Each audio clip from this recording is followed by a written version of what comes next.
10 మంది కన్యకులు 5 వెళ్ళిపోయారంట. యేసుప్రభు దగ్గరికి 5 బయట ఉండిపోయారంట.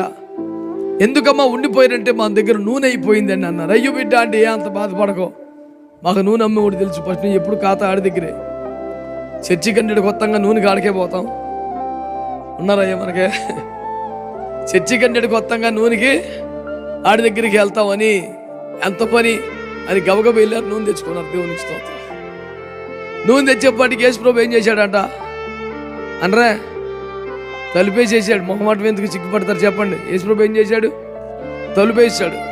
అప్పుడు వీళ్ళకి, ఓ నా ప్రాణప్రియుడా, will you please open the door for us, we have come with new oil అని చెప్పంటే, అసలు మీరు ఎవరో నాకు చేతలు బాగున్నాడు.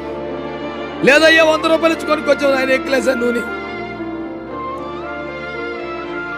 ఇప్పుడు మీరు అందరూ గుర్తుపెట్టుకోవాల్సిన మాట, ఒక ₹1,00,00,000 మర్మని చెప్తాను మీకు.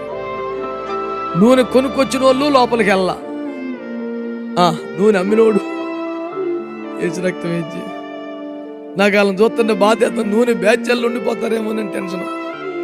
మనం వాళ్ళ కోసం కూడా ప్రార్థన చేస్తున్నాగా. అయ్యప్ప చెవులు ఎవరు మాట్లాడుతున్నది ఏందయ్యా, సీట్ల వాళ్ళకి మీరు చేతులు ఎత్తి స్తోత్రం చెప్పండి.